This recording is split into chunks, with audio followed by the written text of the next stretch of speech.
Hi dear friends, welcome back to Easy Commerce Concepts by Ajisa Fibensha. So ഈ ഒരു particular video എന്ന് പറയുന്നത് നിങ്ങളുടെ 7th ചാപ്റ്റർ ആയിട്ടുള്ള കൺട്രോളിങ്ങിനെ കുറിച്ചിട്ട് പഠിക്കാൻ വേണ്ടിയിട്ടാണ് നമ്മൾ വന്നിട്ടുള്ളത്. അപ്പോൾ ആദ്യം തന്നെ നമ്മൾ പഠിക്കാൻ വേണ്ടി പോകുന്നത് എന്താണ് കൺട്രോളിങ്ങിൻ്റെ ഒരു മീനിങ് അല്ലെങ്കിൽ ഡെഫിനിഷനാണ് നമ്മൾ വേണ്ടി നോക്കാൻ വേണ്ടിയിട്ട് പോകുന്നത്. അപ്പോൾ കൺട്രോളിങ് എന്ന് പറയുന്നത് ആക്ച്വലി നമ്മൾ പ്ലാൻ ചെയ്ത പോലെ തന്നെയാണോ കാര്യങ്ങൾ മുന്നോട്ട് പോകുന്നതെന്ന് നമ്മൾ ഉറപ്പ് വരുത്തുന്ന ഒരു പ്രോസസ്സിനെയാണ് കൺട്രോളിങ് എന്ന് പറയുന്നത്. Okay, so controlling is determining what is being accomplished, that is evaluating the performance and if necessary applying corrected measures so that the performance takes place according to plan. നമ്മൾ പ്ലാൻ ചെയ്തതുപോലെ തന്നെയാണ് performance നടക്കുന്നത് എന്ന് നമ്മൾ ഉറപ്പ് വരുത്തുന്ന ഒരു device അല്ലെങ്കിൽ ഒരു മെത്തേഡാണ് എന്ത് കൺട്രോളിങ് എന്ന് പറയുന്നത്. അഥവാ അങ്ങനെ അല്ലെങ്കിൽ നമ്മൾ എന്ത് ചെയ്യും, അതിനനുസരിച്ചുള്ള കറക്റ്റീവ് മെഷേഴ്സ് കാര്യങ്ങൾ എടുക്കും. അപ്പോൾ കൺട്രോൾ എന്ന് പറയുന്നത് ഒരു ബേസിക് ആയിട്ടുള്ള ഒരു മാനേജീരിയൽ ഫംഗ്ഷൻ ആണ്. It is A continuous process of evaluating actual performance with pre determined one. Already നമ്മൾ പ്ലാൻ ചെയ്ത് വെച്ചിട്ടുണ്ട്. അപ്പോൾ ഒരാൾ 100 യൂണിറ്റ് ഔട്ട്പുട്ട് ഉണ്ടാക്കണമെന്ന് നമ്മൾ പ്ലാൻ ചെയ്ത് വെച്ചിട്ടുണ്ട്. അപ്പോൾ ആ ഒരു ടൈം കഴിഞ്ഞ് നമ്മൾ നോക്കുമ്പോൾ അയാൾ 80 യൂണിറ്റ് ഉണ്ടാക്കില്ല, 20 യൂണിറ്റ് ഉണ്ടാക്കിയിട്ടില്ല. അപ്പോൾ എന്തുകൊണ്ട് 20 യൂണിറ്റ് ഉണ്ടാക്കാൻ അദ്ദേഹത്തിന് സാധിച്ചിട്ടില്ല എന്ന് നമ്മൾ നോക്കണം. അപ്പോൾ ഇനി അടുത്തൊരു സ്റ്റാൻഡേർഡ് ഫിക്സ് ചെയ്യുമ്പോഴും നമ്മൾ എന്ത് ചെയ്യണം, ആ ഒരു രീതിയിലേക്ക് അദ്ദേഹത്തിന് എത്തിക്കാൻ വേണ്ടിയിട്ട് നമുക്ക് സാധിക്കണം. അപ്പോൾ എന്തൊക്കെ കറക്റ്റീവ് ആക്ഷൻസ് നമുക്ക് എടുക്കാൻ പറ്റണമെന്ന് നോക്കണം. അങ്ങനെ നമ്മൾ സെറ്റ് ചെയ്യുന്ന പ്രീ ഡിറ്റർമൈൻഡ് ആയിട്ടുള്ള സ്റ്റാൻഡേർഡിലേക്ക് നമ്മുടെ ആക്ച്വൽ പെർഫോമൻസിന് എത്തിക്കാൻ വേണ്ടിയിട്ട് നമ്മൾ ശ്രമിക്കുന്ന ഒരു പ്രോസസ്സും കൂടിയാണ് കൺട്രോൾ എന്ന് പറയുന്നത്. ക്ലിയർ അല്ലേ? സോ എന്തെങ്കിലും വേരിയേഷൻ ഡിറ്റക്ട് ചെയ്ത് കറക്റ്റീവ് ആക്ഷൻസ് എടുത്തിട്ട് നമ്മൾ എന്ത് ചെയ്യണം, ആ ഫ്യൂച്ചറിൽ അങ്ങനെ ഇനി ഒരു ഡീവിയേഷൻ ഇല്ലാത്ത രീതിയിലേക്ക് ആക്കാൻ വേണ്ടിയിട്ട് നമുക്ക് പറ്റണം. അടുത്തതാണ് കൺട്രോളിങ്ങിന്റെ ഫീച്ചേഴ്സ്. കൺട്രോളിംഗ് എന്ന് പറയുന്നത് നമ്മൾ ഇപ്പോൾ ഒരു കാര്യം കൺട്രോൾ ചെയ്തതിന് ശേഷം പിന്നെ അത് സ്റ്റോപ്പ് ചെയ്യല്ല, അതൊരു കണ്ടിന്യൂസ് പ്രോസസ്സാണ്. നമ്മൾ എന്തൊക്കെ പ്ലാൻ ചെയ്യുന്നോ അതിനനുസരിച്ച് എന്താ പറയുക കൺട്രോളിംഗ് അവിടെ ഉണ്ടാവും. പിന്നെ കൺട്രോൾ എന്ന് പറയുന്നത് ഒരു മാനേജ്മെന്റിന്റെ ഫംഗ്ഷനാണ്. നമ്മൾ planning, organising, staffing, directing, controlling എന്ന് പറയുന്നത് പോലെ എന്താണ് ബാക്കി എല്ലാ ഫങ്ഷൻസിനെ പോലെ തന്നെയുള്ള ഒരു ഫംഗ്ഷനാണ് എന്ത് കൺട്രോൾ എന്ന് പറയുന്നത്, കൺട്രോളിംഗ് എന്ന് പറയുന്നത്. ക്ലിയർ അല്ലേ? അടുത്താണ് ഫോർവേഡ് ലുക്കിംഗ്. അതായത് കൺട്രോൾ എന്ന് പറയുന്നത് എപ്പോഴും ഫ്യൂച്ചറിലേക്ക് വേണ്ടിയിട്ടുള്ള കാര്യമാണ്. Control helps to check the current performance and provide guide lines for the future standard. ഫ്യൂച്ചറിലേക്കുള്ള സ്റ്റാൻഡേർഡ് ആയിട്ടുള്ള കാര്യങ്ങളാണ് നമ്മളിവിടെ ഫിക്സ് ചെയ്യുന്നത്. സോ ഇതൊരു ഫോർവേഡ് ലുക്കിംഗ് ആണ് എന്ത് നമ്മുടെ കൺട്രോൾ എന്ന് പറയുന്നത്. ആൻഡ് കറക്റ്റീവ് പ്രോസസ് ആണ്. നമ്മൾ എന്തെങ്കിലും കാര്യം ചെയ്തിട്ട് ആ ഒരു പ്ലാൻ പെർഫോമൻസിനെ പോലെയല്ല അത് വന്നിട്ടുള്ളതെങ്കിൽ നമുക്കതിനെ കറക്റ്റ് ചെയ്തിട്ട് ശരിയാക്കി എടുക്കാൻ പറ്റും. പിന്നെ കൺട്രോളിംഗ് എന്ന് പറയുന്നത് എപ്പോഴും പ്ലാനിങ്ങുമായി ബന്ധപ്പെട്ടതാണ്. നമ്മൾ പ്ലാൻ ചെയ്ത കാര്യങ്ങൾ അതുപോലെ തന്നെയാണ് നടക്കുന്നത് എന്ന് ഉറപ്പുവരുത്താൻ വേണ്ടിയിട്ടാണ് കൺട്രോൾ ചെയ്യുന്നത്. So it's related with planning. പിന്നെ നമുക്ക് പറയാൻ പറ്റുന്ന ഒരു കാര്യമാണ് അത് ഫ്ലെക്സിബിൾ ആണ്. നമുക്ക് മാറ്റങ്ങൾ വരുത്താൻ വേണ്ടിയിട്ട് പറ്റും. നമ്മൾ സ്റ്റാൻഡേർഡ് ഫിക്സ് ചെയ്തിട്ട് ആ ഒരു സ്റ്റാൻഡേർഡിനനുസരിച്ചിട്ടാണ് നമ്മൾ കൺട്രോളിങ് മെഷേഴ്സ് അപ്ലൈ ചെയ്യുന്നത്. പിന്നെ നമ്മൾക്ക് അതോറിറ്റി ഡെലിഗേഷന് വേണ്ടിയിട്ടുള്ള ഒരു കീ ടു കൺട്രോൾ ആണ്. എന്താ key to control is a delegation of authority. Control calls for proper delegation of authority by the superior to subordinate. നമുക്ക് സബോർഡിനേറ്റ്സിലേക്ക് സുപ്പീരിയേഴ്സിന് എന്ത് ചെയ്യാൻ പറ്റും, അതോറിറ്റി ഡെലിഗേറ്റ് ചെയ്ത് കൊടുക്കാൻ പറ്റും.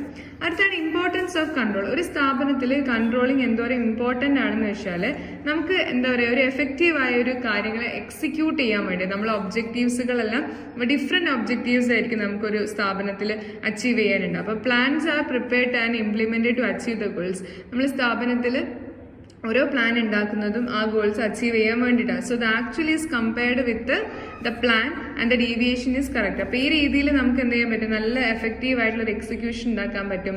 അതോറിറ്റി ഡെലിഗേറ്റ് ചെയ്യാൻ കൊടുക്കും. ഡീസെൻട്രലൈസേഷൻ, അതായത് ഓരോ ലെവലിലേക്കുള്ള തീരുമാനങ്ങൾ അവരവർക്ക് തന്നെ എടുക്കാനുള്ള ഒരു ഫെസിലിറ്റി കൊടുക്കാൻ വേണ്ടിയിട്ട് പറ്റും. പിന്നെ നല്ല രീതിയിലുള്ള പരസ്പരം എല്ലാ ഡിപ്പാർട്ട്മെന്റുകളും തമ്മിൽ നല്ലൊരു കോർഡിനേഷൻ ഉണ്ടാക്കിയെടുക്കാൻ പറ്റും. ഫ്യൂച്ചറിലേക്കുള്ള ഒരു ബേസിസ് പ്രൊവൈഡ് ചെയ്യാൻ പറ്റും. എല്ലാ ഓപ്പറേഷൻസുകളെയും നല്ല രീതിയിൽ റെഗുലേറ്റ് ചെയ്യാൻ പറ്റും.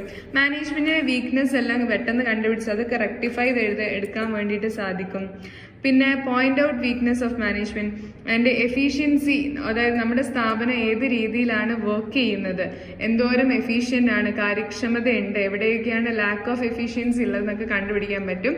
നല്ലൊരു പെർഫോമൻസിലേക്കുള്ള ഒരു പ്രഷർ, നല്ല രീതിയിലൊരു ബെറ്റർ പെർഫോമൻസിലേക്ക്, ഒരു പോസിറ്റീവ് ആയിട്ടുള്ള ഒരു രീതിയിലേക്ക് അതിനെ മാറ്റാൻ പറ്റും. ഇതിനൊക്കെ കൺട്രോളിങ് ഹെൽപ്പ് ചെയ്യുന്നുണ്ട്. വളരെ ഇമ്പോർട്ടൻ്റ് ആയിട്ടുള്ള ഒരു ഏരിയ ആണ്. That is steps in control or process of control എന്ന് പറയുന്നത് വളരെ വളരെ ഇമ്പോർട്ടൻ്റ് ആണ്. ഈ ഒരു ചാപ്റ്ററിൽ തന്നെ വളരെ ഇമ്പോർട്ടൻ്റ് ആയിട്ടുള്ള ഒരു ഏരിയ ആണ് എന്ത്, സ്റ്റെപ്സ് ഇൻ കൺട്രോൾ എന്ന് പറയുന്നത്. കാരണം ആദ്യം നമ്മൾ സ്റ്റാൻഡേർഡ് ഫിക്സ് ചെയ്യുകയാണ് ചെയ്യുക. അപ്പം നിങ്ങളൊരു എക്സാം ഒക്കെ എഴുതുന്ന സമയത്ത് പാസ് മാർക്ക് ഫിക്സ് ചെയ്യും അല്ലേ, നിങ്ങൾ ഫിക്സ് ചെയ്യല്ല, എന്നാലും എന്ത് ചെയ്യും, ആ അതോറിറ്റി ഏതാണോ അത് ഫിക്സ് ചെയ്യും. എന്നാലും നിങ്ങൾ ജയിച്ചോ ഇല്ലയോ എന്നുള്ളത് നമുക്ക് നോക്കാൻ വേണ്ടിയിട്ട് പറ്റുള്ളൂ. എന്നിട്ട് നിങ്ങൾ പരീക്ഷ എഴുതും. പരീക്ഷ എഴുതിയിട്ട് കിട്ടുന്ന നിങ്ങളുടെ ശരിയായ മാർക്കാണ് എന്ത്, നിങ്ങളുടെ മാർക്ക്. അതാണ് മെഷർമെന്റ് ഓഫ് പെർഫോമൻസ് എന്ന് പറഞ്ഞത്. എന്നിട്ട് എന്ത് ചെയ്യും, നമ്മൾ ആ പെർഫോമൻസിനൊന്ന് അപ്രൈസൽ നടത്തിയിട്ട്, അതായത് കമ്പയർ ചെയ്യും. അതായത് ഈ ആക്ച്വലും നമ്മൾ ഓൾറെഡി സെറ്റ് ചെയ്ത സ്റ്റാൻഡേർഡ് നമ്മൾ കമ്പയർ ചെയ്തിട്ട് എന്തെങ്കിലും ഡീവിയേഷൻ ഉണ്ടോ എന്ന് നോക്കും. ആ ഡീവിയേഷന്റെ റീസൺ എന്തെങ്കിലും ഉണ്ടെങ്കിൽ അത് കണ്ടുപിടിക്കും. എന്നിട്ട് റെക്ടിഫൈ ചെയ്യാൻ നോക്കും. എന്നിട്ട് ഫീഡ്ബാക്ക്. അപ്പൊ ഈ ഒരു 5 സ്റ്റെപ്പുകൾ നല്ല രീതിയിൽ തന്നെ പഠിക്കുക. ഏതൊക്കെയാണ്? Setting up of standard, measurement of performance, appraisal of performance, determining the reason for deviation, feedback. അപ്പോൾ ഓരോന്നും ഇമ്പോർട്ടൻ്റ് ആണ്. എസ്റ്റാബ്ലിഷിംഗ് സ്റ്റാൻഡേർഡ് എന്ന് പറയുന്നത് എന്താണ്, നമ്മൾ നമ്മുടെ സ്ഥാപനത്തിന്റെ ഗോൾസ് അല്ലെങ്കിൽ ഒബ്ജക്റ്റീവ്സ് സെറ്റ് ചെയ്ത് വെക്കുകയാണ്. ഇന്ന കാര്യങ്ങൾ നേടിയെടുക്കണം. എന്നിട്ട് ശരിക്കുള്ള പെർഫോമൻസ് നമ്മൾ എന്ത് ചെയ്യും, ഒന്ന് മെഷർ ചെയ്യും. അപ്പോഴാണ് നമുക്ക് മനസ്സിലാവുക നമ്മുടെ സ്റ്റാൻഡേർഡുമായിട്ട് ഓക്കെ ആണോ അല്ലേ എന്നുള്ളത്. അപ്പോൾ നമ്മൾ പെർഫോമൻസ് ആ സ്റ്റാൻഡേർഡുമായിട്ട് കമ്പയർ ചെയ്യും.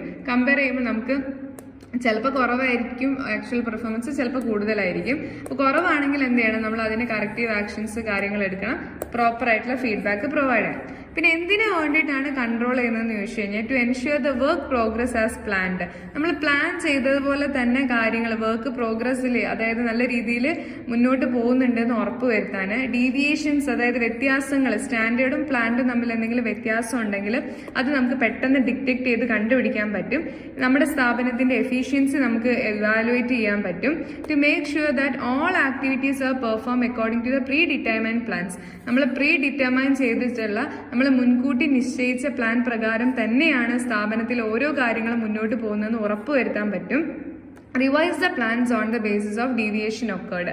ഏതെങ്കിലും രീതിയിൽ നമുക്ക് എന്താ പറയുക, എന്തെങ്കിലും ഡീവിയേഷൻസ് ഉണ്ടായിട്ടുണ്ടെങ്കിൽ ആ പ്ലാൻസിന് എന്തോ ഒരു കുഴപ്പമുണ്ട്. അപ്പോൾ ആ പ്ലാൻ നമുക്ക് എന്ത് ചെയ്യാം, ഒന്ന് റിവൈസ് ചെയ്തെടുക്കാൻ പറ്റും. അപ്പോൾ ഈ 5 ഒബ്ജക്റ്റീവ്സുകൾ നന്നായിട്ട് പഠിക്കാം. പിന്നെ കൺട്രോളിങ്ങിന് ലിമിറ്റേഷൻ, എല്ലാ കാര്യത്തിനും അതിൻ്റെതായ പരിമിതികളുണ്ട്. ഇപ്പോൾ കൺട്രോൾ എന്ന് പറയുന്ന സമയത്ത് എക്സ്റ്റേണൽ ഫാക്ടേഴ്സിനെ നമുക്ക് ഒരിക്കലും കൺട്രോൾ ചെയ്യാൻ പറ്റില്ല. നമുക്ക് നമ്മുടെ സ്ഥാപനത്തിനുള്ളിലെ കാര്യങ്ങൾ മാത്രമേ ഒരു പരിധിവരെ കൺട്രോൾ ചെയ്യാൻ പറ്റുള്ളൂ. ഗവൺമെന്റ് പോളിസി, സോഷ്യൽ ആറ്റിറ്റ്യൂഡ്, ഇതൊന്നും നമുക്ക് കൺട്രോൾ ചെയ്യാൻ പറ്റില്ല. പിന്നെ fixing standards R another important limitation. In certain cases fixation of standard എന്ന് പറഞ്ഞാൽ ഡിഫിക്കൽട്ട് ആണ്. അതായത് എംപ്ലോയീസിന്റെ മൊറയിലൊന്നും നമുക്ക് ഫിക്സ് ചെയ്യാൻ വേണ്ടിയിട്ട് പറ്റില്ല. അതൊക്കെ ഓരോ സിറ്റുവേഷൻ അനുസരിച്ച് ഇങ്ങനെ മാറിക്കൊണ്ടിരിക്കും. പിന്നെ ഈ കൺട്രോളിംഗ് പ്രോസസ്സ് എന്ന് പറയുന്നത് കുറച്ച് കോസ്റ്റ്ലി ആയിട്ടുള്ള പണച്ചെലവുള്ള ഒരു കാര്യമാണ്. പിന്നെ worker will resist control if curtails their freedom. Workers അവരുടെ സ്വാതന്ത്ര്യത്തിന്റെ മേല് സ്ഥാപനം കൈവെക്കുന്നുണ്ടെന്ന് തോന്നുകയാണെങ്കിൽ അവർ തീർച്ചയായും അതിനെ റെസിസ്റ്റ് ചെയ്യും. അതായത് അവർ ഇതിനെ പ്രതിരോധിക്കും. അപ്പൊ ഇതിന്റെ ലിമിറ്റേഷൻസ് ഒന്നും നല്ല രീതിയിൽ പഠിക്കാം. പിന്നെ ടൈപ്സ് ഓഫ് കൺട്രോളിംഗ് ആണ്. ഏതൊക്കെ രീതിയിലാണ് കൺട്രോളിംഗ് വരുന്നത്? സ്ട്രാറ്റജിക് കൺട്രോൾ ഉണ്ട്, ഓപ്പറേഷണൽ കൺട്രോൾ ഉണ്ട്, ടാക്ടിക്കൽ കൺട്രോൾ ഉണ്ട്, ബ്യൂറോക്രാറ്റിക് കൺട്രോൾ ഉണ്ട്, ഫീഡ് ഫോർവേഡ് കൺട്രോൾ ഉണ്ട്, പിന്നെ ഫീഡ്ബാക്ക് കൺട്രോൾ ഉണ്ട്, അതുപോലെ തന്നെ കൺകറന്റ് അല്ലെങ്കിൽ പ്രിവെൻഷൻ കൺട്രോൾ ഉണ്ട്. ഈ രീതിയിലാണ് അതിന്റെ ഒരു എന്ത് വരുന്നത്, ടൈപ്സ് ഓഫ് കൺട്രോളിംഗ് വരുന്നത്. സ്ട്രാറ്റജിക് കൺട്രോൾ എന്ന് പറയുമ്പോൾ strategic control is a way to find different methods of strategy implementation by adapting changing external and internal factors to achieve strategic goals. അതായത് നമ്മുടെ സ്ഥാപനത്തിന്റെ സ്ട്രാറ്റജിക് ഗോൾസ് അച്ചീവ് ചെയ്യാൻ വേണ്ടിയിട്ട് സ്ഥാപനത്തിന്റെ ഇന്റേണലും എക്സ്റ്റേണലും ആയിട്ടുള്ള ഫാക്ടേഴ്സിനെ ചേഞ്ച് ചെയ്തുകൊണ്ട് നമ്മൾ ഇംപ്ലിമെന്റ് ചെയ്യുന്ന സ്ട്രാറ്റജീസിനെയാണ് സ്ട്രാറ്റജിക് കൺട്രോൾ എന്ന് പറയുന്നത്. ഓപ്പറേഷണൽ കൺട്രോൾ എന്ന് പറയുമ്പോൾ it involves control over the intermediate term operations and process but not business strategy. ബിസിനസിന്റെ സ്ട്രാറ്റജി അല്ല അവിടെ നമ്മൾ കൺട്രോൾ ചെയ്യുന്നത്. സ്ഥാപനത്തിന്റെ എന്താ പറയുക ഇന്റർമീഡിയറ്റ് ആയിട്ടുള്ള ഓപ്പറേഷൻസും സ്ഥാപനത്തിന്റെ പ്രോസസ്സും അതേപോലെയുള്ള പ്രൊജക്റ്റ് ഷെഡ്യൂൾ ചെയ്യുന്നതും ബജറ്റും ഡിസിപ്ലിനും മോട്ടിവേഷൻ അങ്ങനെയുള്ള കാര്യങ്ങളൊക്കെയാണ് അവിടെ കൺട്രോൾ ചെയ്യുന്നത്. ടാക്ടിക്കൽ കൺട്രോൾ എന്ന് പറയുമ്പം അതെന്ന് പറഞ്ഞാൽ സ്പെസിഫിക് ഒബ്ജക്റ്റീവ്സ് ഉണ്ടാവും. സ്ഥാപനത്തിന്റെ ചില പ്രത്യേകമായിട്ടുള്ള ഒബ്ജക്റ്റീവ്സുകൾ ഉണ്ടാവും ഓവറോൾ പ്ലാനിനെ ഹെൽപ്പ് ചെയ്യുന്നത്. അപ്പൊ അങ്ങനത്തെ ടാക്ടിക്കൽ കൺട്രോൾസ് എംഫസൈസ് ചെയ്യുന്ന വെച്ചാൽ നിലവിലുള്ള സ്ഥാപനത്തിന്റെ കറന്റ് ഓപ്പറേഷൻസിലാണ് നമ്മൾ അത് യൂസ് ചെയ്യുന്നത്. Managers determine what are the various parts of the organisation must do for the organisation to be successful in the near future. അതായത് ഒരു വർഷത്തിനുള്ളിലൊക്കെ നേടിയെടുക്കേണ്ട ഒബ്ജക്റ്റീവ്സുകളൊക്കെ നമ്മൾ നേടിയെടുക്കാൻ വേണ്ടിയിട്ടാണ് ടാക്ടിക്കൽ കൺട്രോൾസ് നമ്മൾ യൂസ് ചെയ്യുന്നത്. പിന്നെ വരുന്നതാണ് ബ്യൂറോക്രാറ്റിക് കൺട്രോൾ. ബ്യൂറോക്രാറ്റിക് എന്ന് പറയുമ്പോൾ ഒരു ടോപ്പ് ഡൗൺ കൺട്രോൾ ആണ്, മുകളിൽ നിന്ന് താഴോട്ടാണ് അതിന്റെ കൺട്രോൾ വരുന്നത്. അതുകൊണ്ടാണ് അതിന് ബ്യൂറോക്രാറ്റിക് കൺട്രോൾ എന്നുള്ള പേര് വരുന്നത്. Top down control means use of rules, regulations and formal authority to guide performance. അതായത് നിയമങ്ങൾ, അതേപോലെ തന്നെ ഫോർമൽ ആയിട്ടുള്ള ഔദ്യോഗികപരമായിട്ടുള്ള അധികാരങ്ങളൊക്കെ ഉപയോഗിച്ചുകൊണ്ടാണ് ഈ കൺട്രോൾ നടത്തുന്നത്. ബജറ്റ്, സ്റ്റാറ്റിസ്റ്റിക്കൽ റിപ്പോർട്ട്സ്, ഇതൊക്കെ നമുക്ക് ഇതിന് എക്സാമ്പിൾ ആയിട്ട് പറയാം. പിന്നെ ഫീഡ് ഫോർവേഡ് കൺട്രോൾ എന്ന് വെച്ച് കഴിഞ്ഞാൽ അത് കുറച്ചുകൂടെ ഫ്യൂച്ചർ ഡയറക്റ്റഡ് ആണ്, ഭാവിയിലേക്ക് വേണ്ടിയിട്ടുള്ളതാണ്. ഈ ഒരു ടൈപ്പ് ഓഫ് കൺട്രോൾ എന്തിനാ വെച്ച് കഴിഞ്ഞാൽ ഭാവിയിൽ നമ്മൾ ഫേമിന് ഒക്കർ ചെയ്യാൻ സാധ്യതയുള്ള പ്രോബ്ലംസിനൊക്കെ ഇവർക്ക് എന്ത് ചെയ്യാൻ പറ്റും, ഫോർകാസ്റ്റ് ചെയ്യാൻ പറ്റും. അവര് ആന്റിസിപ്പേറ്റ് ചെയ്യാണ് ഭാവിയിൽ ഇന്ന പ്രശ്നങ്ങൾ ഉണ്ടാവും, സ്റ്റാൻഡേർഡ്സിനേക്കാളും ഇത്ര ഡീവിയേഷൻ ആയിരിക്കും ഉണ്ടാവുക, സ്റ്റാൻഡേർഡ് വെച്ചതിനേക്കാളും കുറവുണ്ടാവാൻ സാധ്യതയുണ്ട്. അതായത് മുൻകൂട്ടി കാണാൻ വേണ്ടിയിട്ട് ശ്രമിക്കുകയാണ് ഈ ഒരു ഫീഡ് ഫോർവേഡ് കൺട്രോളിലൂടെ. അപ്പോൾ അവർക്ക് കുറെ കൂടി നല്ല രീതിയിൽ ഒരു മുൻകരുതലുകൾ എടുക്കാൻ പറ്റും. പിന്നെ വരുന്നതാണ് ഫീഡ്ബാക്ക് കൺട്രോൾ. ഫീഡ്ബാക്ക് കൺട്രോൾ എന്ന് വെച്ചാൽ അതും ഫ്യൂച്ചർ ഓറിയന്റഡ് തന്നെയാണ്. അത് ഹിസ്റ്റോറിക്കൽ ഇൻ നേച്ചർ ആയിട്ടുള്ള കാര്യങ്ങൾ ഉണ്ടാവും. പോസ്റ്റ് ആക്ഷൻ കൺട്രോൾ എന്നാണ് അതിനെ പറയാം. It is historical in nature and is also known as post action control. അതായത് അത് കഴിഞ്ഞിട്ട് വരുന്നത്, നമ്മൾ ആക്ഷൻ കഴിഞ്ഞിട്ട് വരുന്നതാണ്, പോസ്റ്റ് ആക്ഷൻ കൺട്രോൾ ആണ്. And this process involves collecting information about A finishing task. കഴിഞ്ഞു പോയ ഒരു ടാസ്കിനെ കുറിച്ചിട്ടാണ് നമ്മളിവിടെ നോക്കുന്നത്. എന്നിട്ട് അതിൽ നിന്ന് എന്ത് ചെയ്യണം, assessing that information and improving the same type of task in the future. ഫ്യൂച്ചറിൽ നമ്മൾ എന്ത് ചെയ്യാണ്, ആ ഒരു ടാസ്ക്, ഇപ്പം നിലവിലൊരു ടാസ്ക് നടത്തി, അപ്പോൾ ആ ടാസ്കിനെ കുറിച്ചൊന്ന് പഠിച്ചു. എന്നിട്ട് ഈ ടാസ്കിനെ ഭാവിയിൽ നമ്മൾ ചെയ്യുന്ന സമയത്ത് എന്തൊക്കെ പ്രശ്നങ്ങൾ വരാൻ സാധ്യതയുണ്ട്, ആ പ്രശ്നങ്ങൾ നമുക്ക് ഏതൊക്കെ രീതിയിൽ ഒഴിവാക്കാന്നൊക്കെ ഈ ഒരു ഇതിൽ നമുക്ക് പഠിക്കാൻ പറ്റും. ആൻഡ് ഫൈനലി കൺകറന്റ് അല്ലെങ്കിൽ പ്രിവെൻഷൻ കൺട്രോൾ ആണ്. ഇതിനെ സ്റ്റിയറിംഗ് കൺട്രോൾ എന്നും വിളിക്കാറുണ്ട്. കാരണം it allows people to act on a process or activity while it is proceeding. അതായത് ഒരു ആക്ടിവിറ്റി പ്രൊസീഡ് ചെയ്യുന്ന സമയത്ത് തന്നെ അതിൽ ഇടപെട്ടിട്ട് കൺട്രോൾ ചെയ്യാൻ പറ്റും. Not after it's proceeding. എല്ലാം കഴിഞ്ഞതിന് ശേഷമല്ല കൺട്രോൾ ചെയ്യുന്നത്, ആ ഒരു പ്രോസസ്സ് നടക്കുന്ന സമയത്ത് തന്നെ അതിൽ എന്താ പറയുക ഇടപെട്ടിട്ട് അത് കംപ്ലീറ്റ് ചെയ്യാൻ വേണ്ടിയിട്ട് പറ്റുന്നുണ്ട്. So it is also called real time control.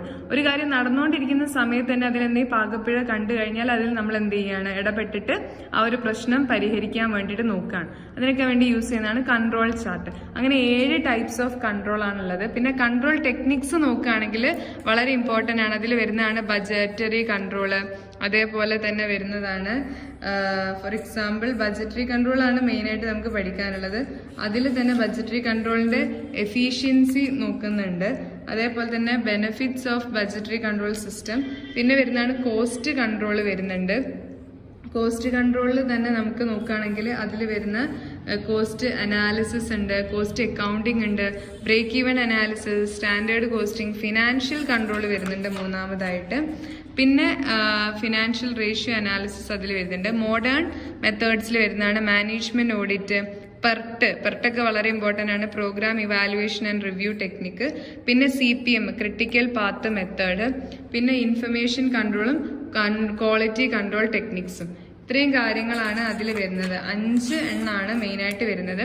ഇതിൽ ഒന്നാമത്തെയാണ് ബജറ്ററി കൺട്രോൾ എന്ന് പറയുന്നത്. ഓക്കെ, ബജറ്ററി കൺട്രോൾ എന്ന് പറയുന്ന സമയത്ത് ആദ്യം നമുക്ക് ട്രഡീഷണൽ മെത്തേഡ്സ് ആണ് പഠിക്കുന്നത്. Budgetary control, cost control, cost accounting, financial ratios. Modern മെത്തേഡിൽ വരുന്നതാണ് PERT, CPM, quality control and information control. ഇത്രയും കാര്യങ്ങളാണ് അതിൽ വരുന്നത്. അപ്പോൾ ഫസ്റ്റ് നമുക്ക് ബഡ്ജറ്ററി കൺട്രോൾ എന്താണെന്നൊന്ന് നോക്കാം. It is a widely used control technique. It involves setting target for production, sale and other activities of business, comparing actual performance with the budget figures and taking corrective actions in the case of deviation. അതായത് ഈ budgetary control നമ്മൾ use ചെയ്യുന്ന വെച്ചാൽ നമ്മൾ ആദ്യം production വേണ്ടിയിട്ട് ഒരു target set ചെയ്യും. ഓക്കെ, സെയിലിനും സെറ്റ് ചെയ്യും, മറ്റ് ബിസിനസിന്റെ ആക്ടിവിറ്റീസിനും സെറ്റ് ചെയ്യും. എന്നിട്ട് ആക്ച്വൽ പെർഫോമൻസ് നോക്കും ഇതിന്റെ, അതായത് പ്രൊഡക്ഷന്റെയും സെയിൽസിന്റെയും മറ്റ് ആക്ടിവിറ്റീസിന്റെയും. എന്നിട്ട് നമ്മൾ ഈ ബഡ്ജറ്റ് ഫിഗേഴ്സുമായിട്ട് ഈ ആക്ച്വൽ പെർഫോമൻസിനെ കമ്പയർ ചെയ്യും. എന്നിട്ട് എന്തെങ്കിലും ഡീവിയേഷൻസ് ഉണ്ടെങ്കിൽ നമ്മൾ എന്ത് ചെയ്യും, വിൽ ടേക്ക് കറക്റ്റീവ് ആക്ഷൻസ്. അങ്ങനെ നമ്മൾ കൺട്രോൾ ചെയ്യുന്നതിനാണ് ബഡ്ജറ്ററി കൺട്രോൾ എന്ന് പറയുന്നത്. So the system of budgetary control involves the use of budgets and budgetary reports through throughout the period of coordinate, evaluate and control day-to-day operations in accordance with the goal specified in the budget. നമ്മൾ ബഡ്ജറ്റിൽ specify ചെയ്ത goal achieve ചെയ്യാൻ വേണ്ടിയിട്ട് ഇതിൽ use ചെയ്യുന്നത് ഒന്ന് ബഡ്ജറ്റും use ചെയ്യുന്നുണ്ട്, budgetary റിപ്പോർട്ട്സും use ചെയ്യുന്നുണ്ട്. ത്രൂ ഔട്ട് ഈ ഒരു ആക്ടിവിറ്റീസ് കോർഡിനേറ്റ് ചെയ്യുമ്പോഴും ഇവാലുവേറ്റ് ചെയ്യുമ്പോഴും കൺട്രോൾ ചെയ്യുമ്പോഴൊക്കെ ഇത് നമ്മൾ യൂസ് ചെയ്യുന്നുണ്ട്. ഓക്കെ, അപ്പോൾ ഇതാണ് ബഡ്ജറ്ററി കൺട്രോൾ എന്ന് പറയുന്നത്. നല്ലൊരു എഫക്റ്റീവ് ബഡ്ജറ്ററി കൺട്രോളിന് വേണ്ട കാര്യങ്ങളൊന്നും അവർക്ക് അവരുടേതായിട്ടുള്ള ഒരു ഒബ്ജക്റ്റീവ്സുകൾ വേണം. എന്താണ് നമ്മൾ അച്ചീവ് ചെയ്യാൻ പോകേണ്ടത് അല്ലെങ്കിൽ എന്താണ് നമുക്ക് വേണ്ടത് എന്ന് കൃത്യമായ ഒരു ലക്ഷ്യം ഉണ്ടായിരിക്കണം. ബഡ്ജറ്റ് മാനുവൽ ഉണ്ടായിരിക്കണം. അതായത് the budget manual is prepared. It is a document which is setting out the for the budgetary control responsibilities of the person engaged in routine of the forms and records required for budgetary control. അതായത് budget manual എന്ന് പറയുന്നത് അതൊരു document ആണ്. അത് അതിലെന്തൊക്കെയാ set out ചെയ്യാന്ന് വെച്ചാൽ ആരാണോ ഈ ഒരു പ്രവൃത്തി ചെയ്യുന്നത് ആ ആളുടെ റെസ്പോൺസിബിലിറ്റീസ്, പിന്നെ ഈ ഒരു റെക്കോർഡ് എങ്ങനെയാണ് കൈകാര്യം ചെയ്യുന്നത്, അതിൻ്റെ ഒരു റൂട്ടീൻ എങ്ങനെയായിരിക്കണം, ഇത്രയും കാര്യങ്ങളൊക്കെ നമ്മൾ ബഡ്ജറ്റ് മാനുവലിൽ പറയുന്നുണ്ട്. പിന്നെ ഒരു ബഡ്ജറ്റ് കമ്മിറ്റി ഉണ്ടായിരിക്കണം, ആ മാനേജേഴ്സിനെ അസിസ്റ്റ് ചെയ്യാനും ബഡ്ജറ്റ്സ് പ്രിപ്പയർ ചെയ്യാനും ഒരു അഡ്വൈസറി കമ്മിറ്റിയാണ് ബഡ്ജറ്റ് കമ്മിറ്റി എന്ന് പറയുന്നത്. പിന്നെ ഒരു ബഡ്ജറ്റ് പീരീഡ് ഉണ്ടായിരിക്കണം. It is A period of time for which the budget is prepared and employed. എത്ര കാലത്തേക്കാണ് നമ്മൾ ഇത് ഉണ്ടാക്കുന്നത്, എത്ര സമയം കൊണ്ട് നമ്മൾ ഇത് ഉണ്ടാക്കും, അങ്ങനെയുള്ള കാര്യങ്ങളൊക്കെ പറയുന്നതിന് വേണ്ടിയിട്ടുള്ള ഒരു ബഡ്ജറ്റ് പീരീഡ് മസ്റ്റാണ്. അത് ബഡ്ജറ്റിന്റെ ടൈപ്പ് അനുസരിച്ചിട്ട് ആ ബഡ്ജറ്റ് പീരീഡ് മാറിക്കൊണ്ടിരിക്കും. പിന്നെ ബഡ്ജറ്റിന്റെ ഫ്ലെക്സിബിലിറ്റി, കോർഡിനേഷൻ ആൻഡ് കോപ്പറേഷൻ, എംപ്ലോയിന്റെ participation, advocate and appropriate accounting, determination of key factor, reporting, അതൊക്കെ ഒരു നല്ലൊരു എഫക്റ്റീവ് ബഡ്ജറ്ററി കൺട്രോളിങ്ങിന്റെ ഒരു ക്വാളിറ്റിയാണ്. പിന്നെ ഒരു നല്ലൊരു ബഡ്ജറ്ററി കൺട്രോൾ സിസ്റ്റം ഉള്ളതിന്റെ ബെനിഫിറ്റ്സ് എന്തൊക്കെയാണെന്ന് വെച്ച് കഴിഞ്ഞാൽ it is an effective means by which top management can delegate authority and responsibility without sacrificing overall control. അതായത് ടോപ്പ് മാനേജ്മെന്റിന് അവർക്ക് ഓവർലോഡ് ഒക്കെ ആവുന്ന സമയത്ത് ഇമ്മീഡിയറ്റ് സബോർഡിനേറ്റ്സിന് അവരുടെ ജോലി ഡെലിഗേറ്റ് ചെയ്ത് കൊടുക്കാൻ പറ്റും. പിന്നെ it helps the process of planning by reducing to concrete numerical goals. അതായത് ജസ്റ്റ് ന്യൂമറിക്കൽ ഗോൾസിലേക്ക് നമുക്ക് എന്ത് ചെയ്യാൻ പറ്റും, ആ ഒരു പ്ലാനിങ്ങിനെ എന്താ പറയാ റെഡ്യൂസ് ചെയ്യാൻ പറ്റും. Process of planning by reducing to concrete numerical ഗോൾസിലേക്ക് നമുക്കത് റെഡ്യൂസ് ചെയ്തെടുക്കാൻ പറ്റും. And to provide standard against which actual performance is measured. This helps to take necessary corrective action in time. സമയത്ത് നമുക്ക് വേണ്ട രീതിയിലുള്ള കറക്റ്റീവ് ആക്ഷൻസും കാര്യങ്ങളൊക്കെ എടുക്കാൻ പറ്റും. അപ്പോൾ ഈ രീതിയിൽ ഒത്തിരി ബെനിഫിറ്റ്സ് കാര്യങ്ങൾ അവിടെ പറയുന്നുണ്ട്. പിന്നെ ബഡ്ജറ്ററി കൺട്രോളിന്റെ ലിമിറ്റേഷൻസ് നോക്കുകയാണെങ്കിൽ over budgeting will results in shifting initiative and makes work stereo type. അതായത് നമ്മൾ ബഡ്ജറ്റിങ്ങിന്റെ കറക്റ്റ് ആയിട്ടല്ല അത് പ്ലാൻ ചെയ്തിട്ടുള്ളതെങ്കിൽ അത് ഓവർ ബഡ്ജറ്റിങ്ങിലേക്ക് കാരണമാക്കും. അതൊരു സ്റ്റീരിയോ ടൈപ്പിങ്ങിലേക്ക് നമ്മുടെ സ്ഥാപനത്തിനെ മാറ്റാനുള്ള ഒരു ചാൻസ് ഉണ്ട്. പിന്നെ ഫ്യൂച്ചറിലേക്ക് ആണ് നമ്മൾ മെയിൻലി ബഡ്ജറ്റ് പ്രിപ്പയർ ചെയ്യുന്നത്. അതുകൊണ്ട് തന്നെ നമുക്ക് ഒരിക്കലും പറയാൻ പറ്റില്ല ഇത് ഇങ്ങനെ വരൂ. കാരണം ഫ്യൂച്ചർ എന്ന് പറയുന്നത് അൺസർട്ടൈൻ ആണ്.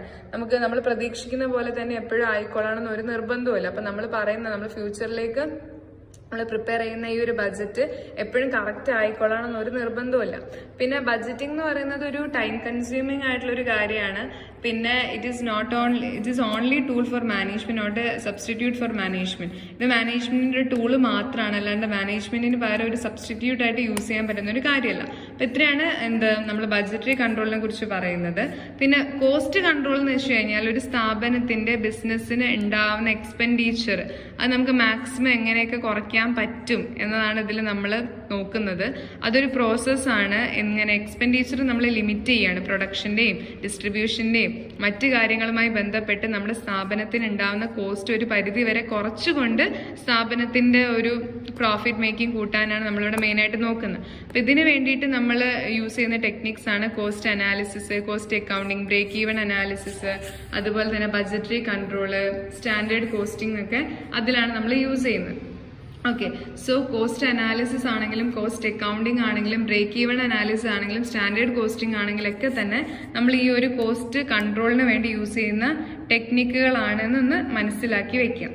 പിന്നെ യൂസ് ചെയ്യുന്നതാണ് നമ്മൾ ഫിനാൻഷ്യൽ കൺട്രോൾസ്. ഫിനാൻഷ്യൽ കൺട്രോൾസ് എന്ന് വെച്ചാൽ ഫിനാൻസ് എന്ന് പറയുന്നത് ഏതൊരു ബിസിനസ്സിൻ്റെയും എന്താ പറയുക ഏറ്റവും ഇമ്പോർട്ടൻ്റ് ആയിട്ടുള്ള ഒരു കാര്യമാണ്. Finance is A life blood of business എന്നാണ് നമ്മൾ പറയുക. സോ മാനേജ്മെന്റ് എപ്പോഴും നല്ല രീതിയിൽ ഡിസിഷൻസ് എടുത്തേ പറ്റുള്ളൂ. സോ ഫിനാൻസിന്റെ കാര്യത്തിൽ ഇവർക്ക് എന്തോരം പണം വേണം, ഈ പണമൊക്കെ ഇവർക്ക് ഏതൊക്കെ സോഴ്സിൽ നിന്ന് കിട്ടും, ഇതൊക്കെ എവിടെ നിന്നൊക്കെ റൈസ് ചെയ്ത് എടുക്കാൻ വേണ്ടി സാധിക്കും എന്നുള്ള കാര്യത്തിലൊക്കെ നമുക്ക് നല്ല രീതിയിലുള്ളൊരു തീരുമാനം എടുക്കണം.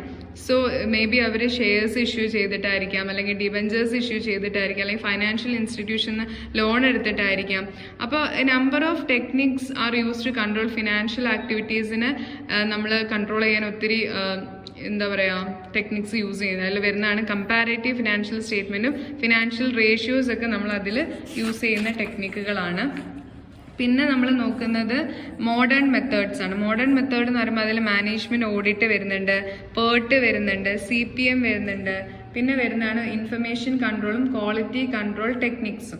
അപ്പോൾ ഇതിൽ മാനേജ്മെന്റ് ഓഡിറ്റ് എന്ന് വെച്ച് കഴിഞ്ഞാൽ നമ്മുടെ സ്ഥാപനത്തിന്റെ ഓവറോൾ പെർഫോമൻസ് ഒന്ന് ഇവാലുവേറ്റ് ചെയ്യാൻ വേണ്ടിയിട്ടാണ് യൂസ് ചെയ്യുന്നത്. അതൊരു സിസ്റ്റമാറ്റിക് ആയി ക്രിട്ടിക്കൽ ആയിട്ടാണ് നമ്മളത് യൂസ് ചെയ്യുന്നത്. അവിടെ നമ്മൾ പേഴ്സണൽ അല്ലെങ്കിൽ ഇമോഷൻസിനൊന്നും അല്ല വാല്യൂ കൊടുക്കുന്നത്, കറക്റ്റ് ആയിട്ട് ക്രിട്ടിക്കലി, അതായത് വിമർശനാത്മകമായി തന്നെയാണ് അവിടെ ആ ഒരു വാല്യുവേഷൻ നടക്കുന്നത്. എല്ലാ സ്ഥാപനത്തിന്റെ പ്ലാൻസ്, പോളിസികൾ, മെത്തേഡ്, ഓപ്പറേഷൻസ്, കൺട്രോളിംഗ് ടെക്നിക്സ്, ഇതിനെയൊക്കെ ഹ്യൂമൻ റിസോഴ്സ്, ഫിസിക്കൽ ഫെസിലിറ്റീസ്, ഇതിനെയൊക്കെ വളരെ എന്താ പറയുക കോംപ്രഹെൻസീവ് ആയിട്ട് ക്രിട്ടിക്കലി നമ്മളിവിടെ ഇവാലുവേറ്റ് ചെയ്യാണ് ചെയ്യുന്നത്. അപ്പം ഇങ്ങനെ ചെയ്യുന്നത് കൊണ്ട് നമുക്ക് നമ്മുടെ നിലവിലുള്ള പെർഫോമൻസ് നല്ല രീതിയിൽ ഇമ്പ്രൂവ് ചെയ്യാനും ഇൻഎഫിഷ്യൻസീസും ഒക്കെ നമുക്ക് ഡിക്രീസ് ചെയ്യാനും അതുവഴി നമുക്ക് പ്രോഫിറ്റ് ഇൻക്രീസ് ചെയ്യാനൊക്കെ പറ്റും. ഇതൊരു എക്സലന്റ് ടൂളാണ് കൺട്രോളിങ്ങിന് വേണ്ടിയിട്ടുള്ളത്. ഇതുവഴി മാനേജ്മെന്റിന്റെ എഫിഷ്യൻസിയും ഇൻക്രീസ് ചെയ്യും. അടുത്താണ് program evaluation and review technique, PERT എന്ന് പറയും. The management of today is facing complex problem, fast changes are occurring in technology, environment is too competitive. നമ്മുടെ ബിസിനസ് എൻവയോൺമെന്റിൽ നടന്നുകൊണ്ടിരിക്കുന്ന മാറ്റങ്ങൾ എന്ന് പറയുന്ന റാപ്പിഡ് ചേഞ്ചസ് ആണ്. എത്ര പെട്ടെന്നാണ് മാറ്റങ്ങൾ ഉണ്ടാകുന്നത്, എസ്പെഷ്യലി ഇൻ ദ ടെക്നോളജിക്കൽ ഏരിയയിലൊക്കെ. So time available for making decision is too short. നമുക്ക് തീരുമാനങ്ങൾ എടുക്കാനുള്ള സമയം എന്ന് പറയുന്നത് വളരെ കുറവാണ്. So the planning and control techniques adopted so far have become failure. അതായത് നമ്മൾ പ്ലാൻ ചെയ്യുന്നതും കൺട്രോൾ ചെയ്യുന്നതൊക്കെ നമ്മൾ ഇപ്പോൾ പെട്ടെന്ന് എടുത്തിട്ടില്ലെങ്കിൽ അത് നമ്മുടെ സിസ്റ്റത്തിന് തന്നെ മൊത്തത്തിൽ ഫെയിലിയർ ആകും. So to meet the unusual need a number of new techniques of control have emerged. അങ്ങനെ ഈ പുതിയ രീതിയിലുള്ള ഈ ന്യൂ നോർമൽ ആയിട്ടുള്ള പുതിയ രീതിയിലുള്ള മാറ്റങ്ങൾ വരുമ്പോൾ ആ മാറ്റങ്ങളെ നേരിടാൻ പുതിയ രീതിയിലുള്ള ടെക്നിക്കുകൾ നമ്മൾ എന്ത് ചെയ്യണം, ഇംപ്ലിമെന്റ് ചെയ്യണം. അതിൽ വരുന്നതാണ് പെർട്ട് എന്ന് പറയുന്നത്. സോ പെർട്ട് എന്ന് പറയുന്നത് ഒരു സിസ്റ്റമാറ്റിക് ടെക്നിക്കാണ് with a manager can represent the components graphically in order to give him total view of the situation from the start to finish. തുടക്കം മുതൽ അവസാനം വരെയുള്ള നമ്മുടെ ഓരോ എന്താ പറയുക കോമ്പണൻസും, നമ്മളൊരു വർക്ക് കംപ്ലീറ്റ് ചെയ്യാനുള്ള ഓരോ കോമ്പണൻസിനെയും അത് ഒരു ടോട്ടൽ വ്യൂ ആയിട്ട്, ഒരു പക്ഷി കാണുന്ന പോലെ ഒരു കംപ്ലീറ്റ് വ്യൂ ആയിട്ട്, ഒരു ബ്ലൂ പ്രിന്റ് പോലെ നമുക്ക് എന്ത് ചെയ്യാൻ പറ്റും, കാണാൻ വേണ്ടിയിട്ട് പറ്റും. അതൊരു ഗ്രാഫിക്കൽ റെപ്രസെന്റേഷൻ ആണ് of the composite activities in operation. ഒരു ഓപ്പറേഷനിൽ എന്തോരം ആക്ടിവിറ്റീസുകൾ ഉൾപ്പെടുന്നുണ്ട് നമുക്ക് ഗ്രാഫിക്കലി ഇതിലൂടെ കാണാൻ വേണ്ടിയിട്ട് പറ്റും. So it is primarily designed for use in complex projects which is difficult to keep track of progress in all areas, and it provides timely information so that immediate evaluation and review of the progress made so far is possible, which is result in the corrective action. ഇത് കൂടുതലും complex പ്രൊജക്ട്സിലാണ് ഉപയോഗിച്ചിട്ടുള്ളത്. ഇതിങ്ങനെ ഉപയോഗിക്കുന്ന സമയത്ത് നമുക്ക് പെട്ടെന്ന് തന്നെ ഒരു ഓവറോൾ വ്യൂ, ഒരു ഐഡിയ നമുക്ക് ഈ ഒരു പ്രൊജക്റ്റിനെ കുറിച്ച് കിട്ടുകയും അത് വെച്ചിട്ട് നമുക്ക് കറക്റ്റീവ് ആക്ഷൻസ് എടുക്കാനും തീരുമാനങ്ങൾ എടുക്കാനും എന്തെങ്കിലും മാറ്റങ്ങൾ വരുത്താനുണ്ടെങ്കിൽ അതൊക്കെ സാധിക്കും. അതാണ് PERT, programme evaluation review technique എന്ന് പറയുന്നത്. സ്റ്റാർട്ട് ടു ഫിനിഷ് വരെയുള്ള ആ ഒരു നിലവിലുള്ള ആക്ടിവിറ്റീസ് അല്ലെങ്കിൽ ഓപ്പറേഷൻസിനെ നമുക്ക് ഇതിൽ കാണാൻ വേണ്ടിയിട്ട് പറ്റും. Total review of the situation from start to finish അത് കാണിക്കുന്ന ഒരു ഗ്രാഫിക്കൽ റെപ്രസെൻറ്റേഷൻ ആണ് എന്ത് പെർട്ട് എന്ന് പറയുന്നത്. അടുത്താണ് CPM. CPM എന്ന് വെച്ച് കഴിഞ്ഞാൽ ക്രിട്ടിക്കൽ പാത്ത് മെത്തേഡാണ്. This technique was developed by DuPont to reduce the time for periodic maintenance. നമ്മളൊരു പ്രവൃത്തി അല്ലെങ്കിൽ ഒരു പീരിയോഡിക് മെയിൻ്റനൻസ് ചെയ്യുന്നതിൻ്റെ സമയം കുറയ്ക്കാൻ വേണ്ടിയിട്ടാണ് ഈ ക്രിട്ടിക്കൽ പാത്ത് മെത്തേഡ് നമ്മൾ എന്ത് ചെയ്യുന്നത് സ്വീകരിക്കുന്നത്. അതായത് ഒരു പ്രൊജക്റ്റ് കംപ്ലീറ്റ് ചെയ്യാൻ നമുക്ക് മിനിമം എത്ര ടൈം വേണമെന്നും assuming that the activities take their estimating duration. ഒരു ജോലി അല്ലെങ്കിൽ ഒരു പ്രൊജക്റ്റ് കംപ്ലീറ്റ് ആക്കാൻ പലതരത്തിലുള്ള ആക്ടിവിറ്റീസ് ഉണ്ടാവും. അപ്പോൾ ഓരോ ആക്ടിവിറ്റീസിനും എടുക്കുന്ന ഡ്യൂറേഷൻ എത്രയാണെന്ന് മനസ്സിലാക്കിയിട്ട് നമുക്ക് മാക്സിമം എന്ത് ചെയ്യാൻ പറ്റും, വളരെ ചുരുങ്ങിയ സമയത്തിനുള്ളിൽ എങ്ങനെ ആ ഒരു പ്രൊജക്റ്റ് കംപ്ലീറ്റ് ചെയ്യാൻ പറ്റും എന്നാണ് CPM നമ്മൾ നോക്കുന്നത്. അതിലൊരു ഗ്രാഫിക്കൽ രീതിയിൽ നമ്മൾ അതിനെ പോർട്രേ ചെയ്യുന്നുണ്ട്. എന്നിട്ട് ഓരോ പ്രൊജക്റ്റുമായി ബന്ധപ്പെട്ട ഓരോ എലമെന്റുകളെയും നമ്മൾ അവിടെ ചിത്രീകരിക്കുന്നുണ്ട്. എന്നിട്ട് ഏതാണ് ഇമ്പോർട്ടൻ്റ് ആയിട്ട് നിൽക്കുന്ന ഓരോ എലമെന്റ് ഉള്ളത് എന്നുള്ള ആ ഓവറോൾ ഷെഡ്യൂൾ നോക്കി നമുക്ക് മനസ്സിലാക്കാൻ വേണ്ടി സാധിച്ചിട്ട് മിനിമം ടൈമിനുള്ളിൽ നമുക്ക് ആ ഒരു പ്രൊജക്റ്റ് നേടിയെടുക്കാൻ വേണ്ടി പറ്റും. സോ പെർട്ടും CPM ഒക്കെ വൈഡ്ലി യൂസ് ചെയ്യുന്നത് ഓപ്പറേഷൻസിൽ നമ്മൾ യൂസ് ചെയ്യുന്നുണ്ട്. കൂടുതലും അത് കൺസ്ട്രക്ഷൻ പ്രൊജക്റ്റുകളിലാണ്. ബിൽഡിംഗ് ഉണ്ടാക്കുക, ഡാം ഉണ്ടാക്കുക, റോഡ് ഉണ്ടാക്കുക.